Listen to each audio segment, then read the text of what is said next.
नमस्कार बच्चों। आज व्याकरण के अंतर्गत हम पढ़ने जा रहे हैं पद परिचय। सबसे पहले बच्चों हम जानेंगे कि पद परिचय होता क्या है। क्या है पद परिचय? मेरा नाम क्षितिज है, मैं रायगंज में रहता हूँ, मैं शारदा विद्या मंदिर में पढ़ता हूँ, मुझे खेलना बहुत पसंद है। इस प्रकार अपने बारे में जो हम बताते हैं उसको हम परिचय देना कहते हैं।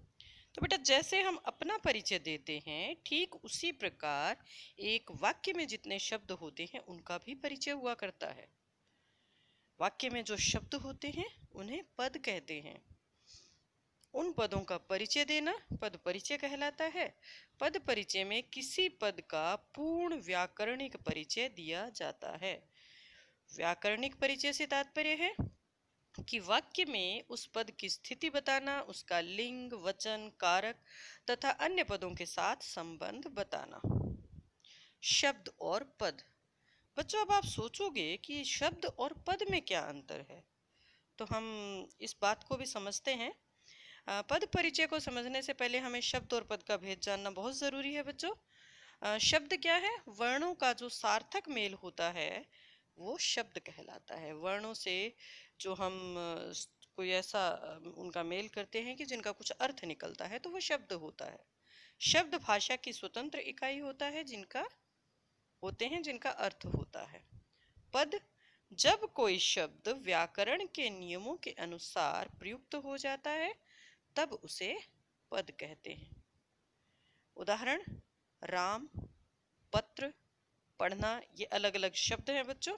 लेकिन अगर हम कहते हैं कि राम पत्र पढ़ता है तो ये, या राम ने पत्र पढ़ा, तो ये जो शब्द हैं ये व्याकरण के नियमों में बंध गए हैं, इस वजह से ये पद बन गए हैं। तो पद परिचय जो है, इसी तरह से जो एक वाक्य के अंतर्गत शब्द आते हैं उनका विस्तृत परिचय देना पद परिचय होता है बच्चों। पद 5 तरह के होते हैं: संज्ञा, सर्वनाम, विशेषण, क्रिया और अव्यय। अव्यय के अंतर्गत बच्चों कई चीजें आएंगी, आगे हम इनकी बात करेंगे। इन सभी का जब हम परिचय देंगे तो हमें किन चीजों का ध्यान रखना है, जरा उस पर गौर कीजिए। पद परिचय के मुख्य बिंदु देखिए। अगर संज्ञा है तो संज्ञा के तीनों भेद, लिंग, वचन, कारक, क्रिया के साथ संबंध, ये सारी चीजें हमें बतानी है। ठीक है। अगर सर्वनाम है तो सर्वनाम के भेद, पुरुष, लिंग, वचन, कारक और क्रिया के साथ उसका संबंध। अगर विशेषण शब्द है तो विशेषण के भेद, लिंग, वचन और उसका विशेष्य। अगर क्रिया है तो क्रिया के भेद, लिंग, वचन, पुरुष, काल, वाच्य, धातु, कर्म और कर्ता का उल्लेख। क्रिया विशेषण अगर है तो क्रिया विशेषण का भेद और उसकी जो विशेषता, जिसकी विशेषता बताई जा रही है उसके बारे में बताना है। अगर समुच्चय बोधक है तो भेद और जिन शब्दों या पदों को मिला रहा है उसका उल्लेख। संबंध बोधक, जिसके साथ संबंध बताया जा रहा है उसका उल्लेख। ठीक है।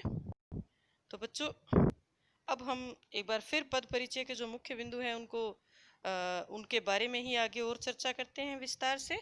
जितने भी हमारे पद हैं उनको हम मुख्यतः 2 वर्गों में बांटते हैं बच्चों। एक विकारी और दूसरा अविकारी या अव्यय। विकारी शब्द बच्चों वो होते हैं जो लिंग, वचन या काल के अनुसार परिवर्तित हो जाते हैं, और अविकारी शब्द लिंग, वचन, काल, पुरुष इत्यादि के अनुसार परिवर्तित नहीं होते। संज्ञा, सर्वनाम, विशेषण, क्रिया ये विकारी पद हैं, और अविकारी अव्यय वे शब्द होते हैं जिन पर लिंग, वचन, काल, पुरुष आदि का कोई असर नहीं होता है, जैसे प्रातः, अभी अभी, या धीरे धीरे, इधर उधर, यहाँ, परंतु, इसलिए। अव्यय के जो मुख्य भेद हैं बच्चों वो हैं क्रिया विशेषण, संबंध बोधक, समुच्चय बोधक, विस्मयादि बोधक तथा निपात। इन सब के बारे में बच्चों हम अलग से चर्चा कर चुके हैं, हम इनके बारे में जानकारी हासिल कर चुके हैं। तो अब हम इसके पद परिचय के अंतर्गत उन चीजों को देखेंगे। अब बच्चों सबसे पहले अगर कोई संज्ञा पद है तो उसका परिचय हम कैसे देंगे? संज्ञा पद का परिचय देते समय हमें निम्नलिखित पहलुओं की जानकारी देनी है। संज्ञा का भेद, लिंग, वचन, कारक, क्रिया के साथ पद का संबंध। उदाहरण इसका हम देखते हैं बच्चों। जैसे अपूर्वा पत्र लिखती है, इसमें अपूर्वा और पत्र ये दोनों शब्द बच्चों संज्ञा है।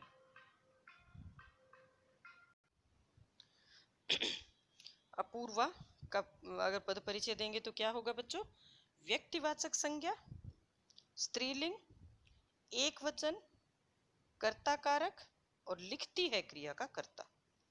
और पत्र का अगर हम लिंग पद परिचय देंगे तो पत्र जातिवाचक संज्ञा है, पुल्लिंग है, एक वचन है, कर्म कारक है। अपूर्वा पत्र लिखती है, अपूर्वा करता है तो उसका कर्म हुआ पत्र, और लिखती है क्रिया का कर्म। इसके बाद बच्चों सर्वनाम शब्दों का पद परिचय किस प्रकार से हम देंगे उसके बारे में चर्चा करते हैं। सर्वनाम का जब पद परिचय हम देंगे तो हमें निम्नलिखित चीजों की जानकारी देनी है। सर्वनाम का भेद, उपभेद, लिंग, वचन, कारक और क्रिया के साथ उसका संबंध। बच्चों संज्ञा और सर्वनाम में सिर्फ भेद का अंतर है, इसके अलावा दोनों का जो पद परिचय है लगभग एक जैसा ही होगा, क्योंकि सर्वनाम पद जो हैं वो संज्ञा के स्थान पर प्रयुक्त होते हैं, संज्ञा के लिए ही प्रयुक्त होते हैं।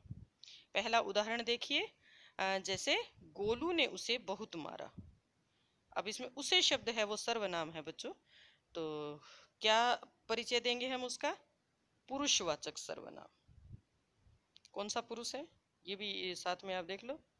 अन्य पुरुष, मैं, तुम, वह। मैं उत्तम पुरुष, तुम मध्य पुरुष, और वह या जो अगर किसी तीसरे की बात करते हैं वो अन्य पुरुष।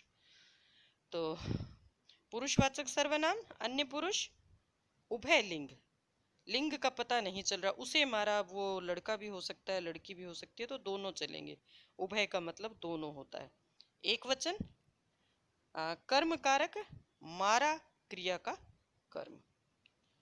दूसरा है मेघा और हम मेला देखने गए। इसमें हम सर्वनाम शब्द है, तो इसका हमने परिचय किस तरह से देना है? पुरुषवाचक सर्वनाम, हम हैं यानी उत्तम पुरुष, पुल्लिंग है, बहुवचन और कर्ता कारक, देखने गए क्रिया का कर्ता। अब बच्चों विशेषण का पद परिचय देखते हैं। विशेषण में हम क्या क्या चीजें हैं जो ध्यान में रखेंगे? विशेषण का पद परिचय देते समय निम्नलिखित पहलुओं की जानकारी देनी है। भेद, उपभेद। भेद उपभेद कैसे? भेद तो ये कि ये विशेषण है, और उसका उपभेद ये गुणवाचक है कि कौन सा है वो आगे वो उसमें आएगा बेटा। उसके बाद लिंग, वचन, कारक, विशेष्य। विशेष्य आपको पता है, जिस शब्द की विशेषता बताई जाती है उसको विशेषण कहते हैं, सॉरी विशेष्य कहते हैं। अब उदाहरण देखते हैं, जैसे क्षितिज पहली कक्षा में पढ़ता है। पहली शब्द जो है वो विशेषण है, कौन सा? संख्यावाची विशेषण, और निश्चित संख्यावाची है क्योंकि पहली कक्षा हमें पता चल रहा है कि संख्या निश्चित है। स्त्रीलिंग है, एक वचन है, अधिकरण कारक है, में पेपर जो है अधिकरण में आते हैं, और कक्षा का विशेषण है। दूसरा उदाहरण, यह पुस्तक अप्पू की है। यह, आप यह को देखकर शायद थोड़ा सा कंफ्यूज हो जाएं, भ्रम में पड़ जाएं कि यह तो सर्वनाम होता है, लेकिन बच्चों आपको पता है वो सर्वनाम शब्द जो किसी संज्ञा से पहले आते हैं और उसकी तरफ इशारा करते हैं वो सर्वनाम नहीं सार्वनामिक विशेषण कहे जाते हैं, या इनको संकेतवाचक विशेषण भी कहते हैं। तो यह का हम परिचय देंगे तो सार्वनामिक विशेषण, स्त्रीलिंग, एक वचन और पुस्तक का विशेषण। तीसरा उदाहरण है, अथर्व बहुत शैतान लड़का है। इसमें बहुत और शैतान दोनों ही विशेषण है। बहुत जो है वो प्रविशेषण है। प्रविशेषण के बारे में भी बच्चों हम पहले जानकारी हासिल कर चुके हैं। ऐसे शब्द जो विशेषण की विशेषता बताते हैं उन्हें प्रविशेषण कहते हैं।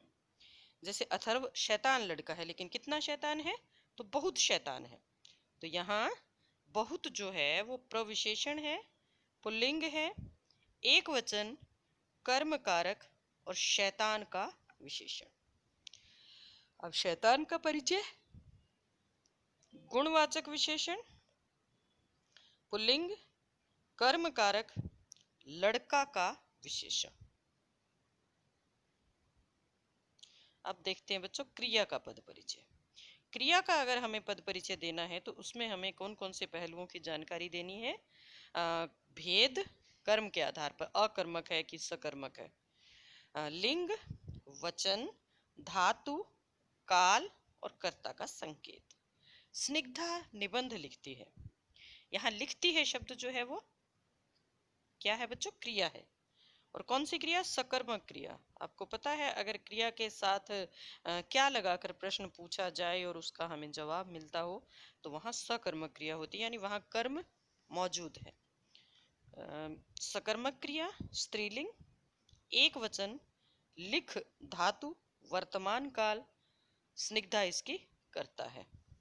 दूसरा उदाहरण है हमारे पास, बच्चे रोज स्कूल जाते हैं। जाते हैं, अकर्मक क्रिया, पुल्लिंग, बहुवचन, जा धातु, वर्तमान काल, बच्चे इसके कर्ता हैं। इसके बाद बच्चों अव्यय शब्द हमारे आएंगे। अव्यय कौन से वाले शब्द थे बच्चों?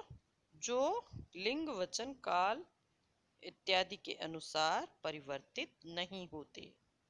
तो उनमें पहला है हमारा क्रिया विशेषण। क्रिया विशेषण हम अलग से पढ़ चुके हैं। क्रिया विशेषण क्या है, उसके भेद कौन से हैं, इसके बारे में हम जानकारी हासिल पहले कर चुके हैं। तो अगर कोई क्रिया विशेषण शब्द हैं या पद हैं तो उनका परिचय हम कैसे देंगे उसकी चर्चा करते हैं। भेद, उपभेद और विशेष्य क्रिया का निर्देश, इसमें तीन ही चीजें होती हैं बच्चों। अव्यय शब्द चूंकि काल, वचन और इनके अनुसार बदलते नहीं है तो इनमें ये चीजें बताई भी नहीं जाती। इसमें सिर्फ हम भेद बताते हैं कि ये क्रिया विशेषण है, उसके बाद उसका उपभेद बताएंगे कि ये रीतिवाचक है कि कालवाचक है कि स्थानवाचक है, कौन सी है ये बताएंगे। और उसके बाद में किस क्रिया के लिए ये विशेषता बताई गई है वो विशेष्य क्रिया भी इसमें साथ में बतानी होती है। जैसे उदाहरण देखिए, वीणा रोज सवेरे धीरे धीरे टहलती है। रोज सवेरे ये क्रिया विशेषण है, कालवाचक क्रिया विशेषण है, और टहलती है क्रिया का विशेषण है। और धीरे धीरे भी क्रिया विशेषण है, लेकिन ये रीतिवाचक है। रीतिवाचक जो क्रिया विशेषण होते हैं उनमें कोई भी क्रिया किस प्रकार हो रही है ये पता चलता है, और टहलती है क्रिया की ये विशेषता बताती है। इसके बाद बच्चों समुच्चय बोधक यानी जोड़ने वाले जो शब्द हैं अव्यय, उनकी बात हम करते हैं। उनका परिचय देते समय भी यही रहेगा, भेद बताएंगे, उपभेद बताएंगे, और संयुक्त शब्द अथवा वाक्य किसको इसने जोड़ा, शब्दों को जोड़ा है, वाक्य को जोड़ा है, तो वो कौन से हैं उसके बारे में बताएंगे। उदाहरण देखिए, देवजानी और श्रेयांश भाई बहन है। यहाँ और शब्द किसको जोड़ रहा है? देवजानी और श्रेयांश को जोड़ रहा है। तो और का जब पद परिचय हम देंगे तो क्या लिखेंगे? समुच्चय बोधक अव्यय, समाधिकरण योजक, देवजानी और श्रेयांश शब्दों को मिला रहा है। समाधिकरण योजक कौन से होते हैं बच्चों? जिसमें दो समान बराबर के दोनों होते हैं, बराबर महत्व के दो शब्द या बराबर महत्व के दो वाक्यों को जोड़ा जाता है। सभी लड़कियां खाती हैं जबकि पल्लवी बचाती है। यहाँ जबकि समुच्चय बोधक है और ये व्यधिकरण है बच्चों। व्यधिकरण में एक वाक्य का जो अर्थ है या एक वाक्य जो है वो दूसरे वाक्य पर निर्भर करता है, एक दूसरे पर वो निर्भर करते हैं। तो यहाँ सभी लड़कियां खाती हैं तथा पल्लवी बचाती है, इन दोनों वाक्यों को ये जोड़ रहा है। इसके बाद बच्चों हम चर्चा करते हैं संबंध बोधक की। संबंध बोधक का परिचय जब हम देंगे तो उसमें कौन कौन सी चीजें बताएंगे? भेद, पदों, पदबंधों, वाक्यांशों से क्या संबंध है उसका निर्देश। जैसे हमारे विद्यालय के पीछे खेल का मैदान है। के पीछे संबंध बोधक अव्यय है, स्थानवाचक है, विद्यालय का संबंध अन्य शब्दों से बता रहा है, जोड़ रहा है। चोट के कारण राहुल खड़ा भी नहीं हो पा रहा, के कारण संबंध बोधक अव्यय कारण सूचक चोट का संबंध अन्य शब्द से जोड़ता है। अब विस्मयादि बोधक अव्यय बेटा, विस्मयादि बोधक में क्या बताएंगे हम? भेद, उपभेद, सूचक भाव, जैसे शाबाश बिट्टू ने तो कमाल कर दिया। शाबाश क्या है? अव्यय है, विस्मयादि बोधक है, और शाबाश से खुशी झलक रही है तो ये हर्ष सूचक है। हाय बाढ़ ने तो सब कुछ डुबो दिया, ये अव्यय भी विस्मयादि बोधक है लेकिन ये शोक सूचक है, दुख की बात इसमें की जा रही है। कुछ ध्यान देने वाली बातें भी हैं बच्चों, हम देखते हैं अभी उनके बारे में। कई बार ऐसा होता है कि एक ही शब्द, ये आवश्यक नहीं है कि वो हमेशा संज्ञा ही हो, वो हमेशा सर्वनाम हो या विशेषण हो। कई बार हम वाक्य में जब प्रयोग में लाते हैं शब्दों को, तो उन शब्दों का जो भेद है वो बदल जाता है। अभी हम ऐसे कुछ उदाहरण देखेंगे किस प्रकार से अंतर आ जाता है। और शब्द देखिए, और शब्द क्या है वैसे? और शब्द समुच्चय बोधक है और समानाधिकरण समुच्चय बोधक है, दो बराबर के शब्दों को जोड़ता है। लेकिन ये कभी कभी सर्वनाम में भी आता है। औरों की बात मत कीजिए, अगर हम इसे ऐसे कहते हैं तो ये सर्वनाम बन जाता है। विशेषण में और लोग कब आएंगे? यहाँ ये विशेषण के रूप में प्रयुक्त हुआ। क्रिया विशेषण में अगर कहोगे तो मैं अभी और खाऊंगा, यहाँ ये क्रिया विशेषण हो गया, ठीक है। और समुच्चय बोधक तो ये है, सुमन आई और उपहार देकर चली गई। दूसरा शब्द है हमारा अच्छा। अच्छा को देखो, संज्ञा में अगर बात करो तो अच्छों की शरण में जाओ, यानी अच्छे व्यक्तियों की शरण में, यहाँ संज्ञा हो गई। विशेषण में अगर कहेंगे तो कुछ अच्छे काम कर लिया करो, यहाँ जो अच्छा है वो विशेषण के रूप में आ गया। क्रिया विशेषण में अगर हम इसको प्रयोग में लाएंगे तो वह बहुत अच्छा नाची। शब्द वही है बच्चों, लेकिन प्रयोग करने के आधार पर उसका भेद बदल गया है। विस्मयादि बोधक में अगर कहो तो अच्छा तुम्हारी इतनी हिम्मत, तो यहाँ ये विस्मयादि बोधक बन गया। इसी तरह से कुछ और उदाहरण है बच्चों। कुछ सर्वनाम में अगर कहोगे तो खाने को कुछ दे दीजिए, विशेषण में कहेंगे तो कुछ छात्र जा चुके हैं, संज्ञा में कुछ के लिए जलपान का प्रबंध है, और क्रिया विशेषण में कुछ पढ़ो तो सही। एक ही शब्द है बच्चों, अलग अलग प्रयोग की वजह से इसके भेद बदल गए हैं। अब एक और उदाहरण, बहुत। बहुत का देखो, संज्ञा में अगर मैंने बहुतों को देखा है, यानी बहुत सारे व्यक्तियों को देखा है, और सर्वनाम बहुत हो चुका। विशेषण में बहुत अनाज खराब हो गया। क्रिया विशेषण में हाथी बहुत खाता है। तो बेटा इस तरह से, इसी तरह से और भी शब्द हैं। ऐसा, ऐसों को मैंने बहुत देखा है, ये फिर से आ गया। सर्वनाम ऐसा नहीं होगा। विशेषण ऐसा सांप पहली बार देखा। क्रिया विशेषण ऐसा मत कीजिए। अब वह का देखो, वह सर्वनाम में है तो वह आ गया, विशेषण में वह घर हमारा है। तो इस तरह से बच्चों प्रयोग के आधार पर कई बार शब्दों के भेद बदल जाते हैं। इसलिए जब भी आप पद परिचय दें तो पहले देख लें कि यहाँ ये शब्द किस अर्थ में प्रयुक्त हो रहा है, और उसी के आधार पर उसका भेद निश्चित करना है। अब कुछ पदों का व्याकरणिक परिचय आपको देते हैं ताकि आप थोड़ी आपका अभ्यास हो जाए, आप जान सको कि किस तरह से हमें परिचय देना है। उदिता यहाँ बच्चों को पढ़ाती थी। अब इसमें अगर उदिता का हमें परिचय देना है तो क्या होगा?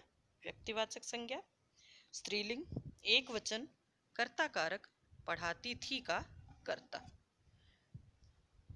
बच्चों को अगर कहें तो जातिवाचक संज्ञा, पुल्लिंग, बहुवचन, कर्म कारक। पढ़ाती थी सकर्मक क्रिया, एक वचन, स्त्रीलिंग, अन्य पुरुष, कर्तृवाच्य, कर्ता। मधुकर यहाँ पिछले साल रहता था। मधुकर व्यक्तिवाचक संज्ञा, पुल्लिंग, एक वचन, कर्ता कारक, रहता था क्रिया का कर्ता। यहाँ क्या विशेषण? स्थान सूचक, रहना क्रिया का निर्देश करने वाला। रहता था, अकर्मक क्रिया, एक वचन, पुल्लिंग, अन्य पुरुष, भूतकाल, कर्तृवाच्य, कर्ता। कर्ता कौन हुआ? मधुकर। यस। इसके बाद कुछ और उदाहरण लेते हैं बच्चों। रामचरितमानस की रचना तुलसीदास के द्वारा की गई। इसमें रामचरितमानस का अगर कहेंगे तो व्यक्तिवाचक संज्ञा है, एक वचन है, पुल्लिंग है और कर्म कारक है। तुलसीदास के द्वारा व्यक्तिवाचक संज्ञा, एक वचन, पुल्लिंग, करण कारक। की गई संयुक्त क्रिया, एक वचन, स्त्रीलिंग, कर्मवाच्य, अन्य पुरुष। वह दौड़कर विद्यालय गया। वह अन्य पुरुष वाचक सर्वनाम हुआ, एक वचन, पुल्लिंग, कर्ता कारक, गया क्रिया का कर्ता।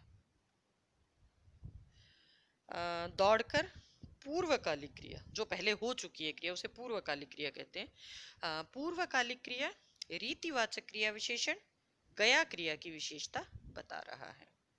गया मुख्य क्रिया, एक वचन, पुल्लिंग, भूतकाल, कर्तृवाच्य, कर्ता वह। इसके बाद कुछ और उदाहरण देखते हैं बच्चों।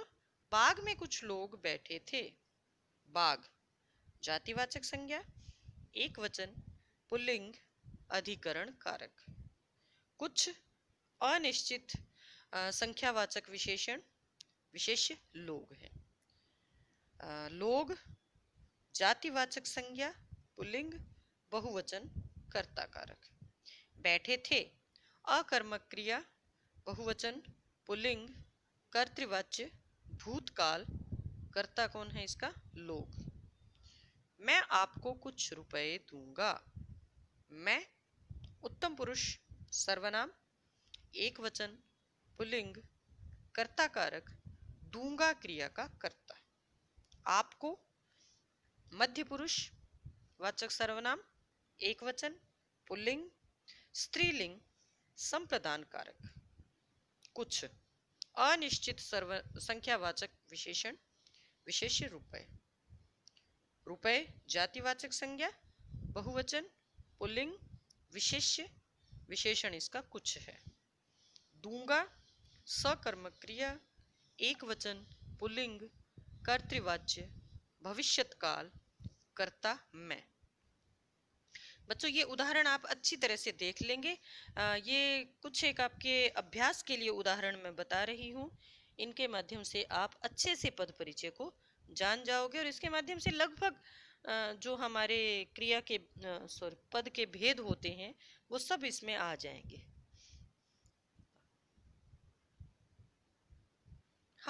जब हम रेलवे स्टेशन पहुंचे, गाड़ी छूट रही थी। जब कालवाचक क्रिया विशेषण पहुंचने के समय का उल्लेख करने वाला। हम उत्तम पुरुषवाचक सर्वनाम, बहुवचन, कर्ता कारक, पुल्लिंग, पहुंचे क्रिया का कर्ता। रेलवे स्टेशन जातिवाचक संज्ञा, एक वचन, कर्म कारक, पुल्लिंग। पहुंचे मुख्य क्रिया, भूतकालिक, बहुवचन, पुल्लिंग, कर्तृवाच्य, कर्ता हम। गाड़ी जातिवाचक संज्ञा, स्त्रीलिंग, एक वचन, छूट रही थी क्रिया का कर्ता। छूट रही थी सकर्मक क्रिया, भूतकाल, सातत्य बोधक, स्त्रीलिंग, एक वचन। कर्तृवाच्य एवं अन्य पुरुष, कर्ता गाड़ी। इसके बाद भारतीय सैनिक रण क्षेत्र में वीरता दिखाते हैं और शत्रुओं को सबक सिखाते हैं। भारतीय गुणवाचक विशेषण, पुल्लिंग, बहुवचन, विशेष्य, सैनिक। सैनिक जातिवाचक संज्ञा, बहुवचन, पुल्लिंग, कर्ता कारक, दिखाते हैं क्रिया का कर्ता। रण क्षेत्र में जातिवाचक संज्ञा, एक वचन, पुल्लिंग, अधिकरण कारक। वीरता भाववाचक संज्ञा, एक वचन, स्त्रीलिंग, कर्म कारक, दिखाते हैं। सकर्मक क्रिया, बहुवचन पुल्लिंग कर्तृवाच्य वर्तमान कालिक कर्ता सैनिक। और समानाधिकरण समुच्चय बोधक दो वाक्यों को जोड़ने वाला। शत्रुओं को जातिवाचक संज्ञा बहुवचन कर्म कारक पुल्लिंग। सबक भाववाचक संज्ञा एक वचन पुल्लिंग कर्म कारक। सिखाते हैं सकर्मक क्रिया बहुवचन पुल्लिंग कर्तृवाच्य वर्तमान कालिक कर्ता सैनिक। उस गमले में 3 फूल खिले हैं। उस सार्वनामिक विशेषण एक वचन पुल्लिंग विशेष्य का गमला है। गमले में जातिवाचक संज्ञा एक वचन अधिकरण कारक पुल्लिंग। 3 निश्चित संख्यावाचक विशेषण पुल्लिंग विशेष्य फूल। फूल जातिवाचक संज्ञा पुल्लिंग कर्ता कारक खिलना क्रिया का कर्ता। खिले हैं क्रिया वर्तमान कालिक पुल्लिंग बहुवचन कर्तृवाच्य। वीरों की सदा जीत होती है। वीरों की जातिवाचक संज्ञा बहुवचन पुल्लिंग संबंध कारक संबंध शब्द जीत। सदा कालवाचक क्रिया विशेषण क्रिया के काल का बोधक। जीत भाववाचक संज्ञा पुल्लिंग एक वचन कर्ता कारक। होती है अकर्मक क्रिया एक वचन स्त्रीलिंग वर्तमान काल कर्तृवाच्य। तो बच्चों ये हमने कुछ प्रैक्टिस की। अभी और कुछ शब्द हैं हमारे पास। इस संसार में ईमानदारी दुर्लभ है। इस सार्वनामिक विशेषण एक वचन पुल्लिंग संसार विशेष्य है इसका। संसार में जातिवाचक संज्ञा एक वचन पुल्लिंग अधिकरण कारक। ईमानदारी भाववाचक संज्ञा एक वचन स्त्रीलिंग विशेष्य विशेषण दुर्लभ। दुर्लभ गुणवाचक विशेषण एक वचन पुल्लिंग विशेष्य ईमानदारी। अरे आप आ गए। अरे विस्मयादिबोधक अव्यय विस्मय का भाव प्रकट कर रहा है। आप मध्य पुरुषवाचक सर्वनाम एक वचन पुल्लिंग कर्ता कारक। अब कुछ अभ्यास के लिए बच्चों आपको देते हैं। निम्नलिखित वाक्यों में रेखांकित पदों का पद परिचय दीजिए। लखनऊ स्टेशन से गाड़ी छूट रही थी। खीरे की पनियाती फांकें बहुत स्वादिष्ट थी। तुम्हें भागवत ध्यान से पढ़नी चाहिए। बिस्मिल्लाह खान इस मंगल ध्वनि के नायक थे। अरे तुम भी आ गए। आप इसमें जो भी रेखांकित शब्द हैं बच्चों उनका परिचय देंगे। कुछ और अभ्यास कार्य आपके लिए। रमेश तीसरी कक्षा में पढ़ता है। शीला जोर जोर से हंस रही थी। यह थैला मेरे छोटे भाई का है। जल्दी आओ, भाई को बुला लाओ। जब वे यहाँ आए तभी मैं चला गया था। तो बच्चों ये आपके लिए अभ्यास कार्य रहेगा। इसको तो बच्चों ये सभी जो अभ्यास कार्य आपको दिए गए हैं आप इनको कर लेंगे, अच्छे से अभ्यास करेंगे और अपनी जो अभ्यास पुस्तिका है यानी कॉपी है उसमें आप इन सबको लिखोगे। इसके अलावा बच्चों इससे पहले जो उदाहरण आपको बताए गए थे पद परिचय के, उनको भी आप अपनी कॉपी में लिखेंगे ताकि आप उनको और अच्छे से बार बार पढ़कर उनको समझ सकें कि किस प्रकार पद परिचय हमें देना है। मैं आशा करती हूँ कि आपको यह पद परिचय समझ में आ गया होगा। धन्यवाद।